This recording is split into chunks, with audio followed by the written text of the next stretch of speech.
What is going on, ladies and gentlemen? Today I'm going to be showing you guys how to do debit spreads on Thinkorswim. Now, if you don't know what a debit spread is, it's when you buy the more expensive option contract and then you sell the one behind it. And what this does is it gives you a play that's a lot closer to being in the money, but your gain is capped by the other option that you sold. Now, if you watch the credit spread video, you already know how to do a credit spread on here, and it's almost exactly the same thing to do a debit spread here on Thinkorswim, except instead of selling the closer to the in the money contract, you're going to be buying the closer to the in the money contract. Now, if you haven't seen the credit spread video, be sure to go watch that because I go in a lot of detail on how to set up a credit spread and I do a bunch of different examples. So be sure to go check that out. But let's say I wanted to do a call credit spread here on AMD. I wanted to do this 87.5, but I wasn't looking to pay $2.61. I was only trying to pay maybe 20-30 bucks. I would right click on the contract I wanted to buy, and then I'd go to the buy section, go all the way up to vertical. It's just like the credit spreads, but on a credit spread you do sell vertical, on debit spread you do buy vertical. So as soon as we do this, it's going to set up the debit spread for us. So we got to buy the 87.5 contract and then sell the 88, and you can see how much I'm going to spend here is about $20. But what this debit spread is saying is I think AMD is going to end a little bit above $88, but I don't think it's going to go that much farther past $88 because if these contracts end in the money, I'm going to be getting the full amount of the play. So the strike prices are a 50-cent difference, so that means my max gain on this is $50. It's the exact opposite of the credit spread. Whereas the credit spread, my collateral would be $50.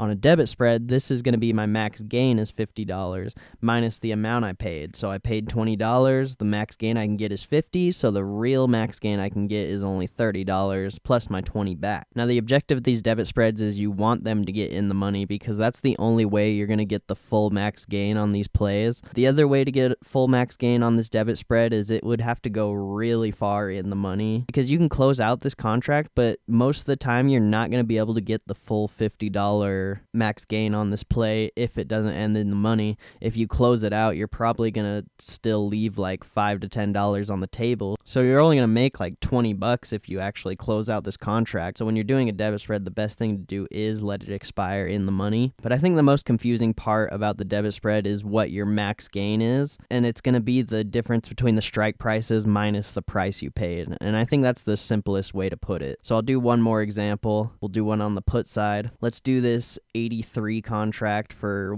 $1.39. Let's say we didn't want to pay $1.39, but we thought AMD was going to go below $83, but not that much farther below $83. So we would right click on the 83 contract, go to buy, go to the vertical, and then it's going to set it up for us. But let's say I just want a little bit bigger spread on this. I want to get more max gain. I think the AMD is going to go lower than what the vertical presetted me at. Let's say I think AMD is going to go down to 82, but not much farther than 82. So we would click on the contract we sold, go to the 82, and then it would set it up for us, change our price and everything. So now the price for this contract would be about $25, and the difference between our strike prices is a whole dollar. So that means our max gain would be $100 minus the price we paid. So our max gain would actually only be $75. And in order to get that max gain, we'd have to let these contracts expire in the money. So just always remember that when you're doing a debit spread, you want it to go in the money. When you're doing a credit spread, you want it to be out of the money. And that's how you get the max gain on both of those. So doing a debit spread is almost like buying a naked option, but you're capping the amount of gain you can get. Let's say I actually did that, buy the 83 and sell the 82 play.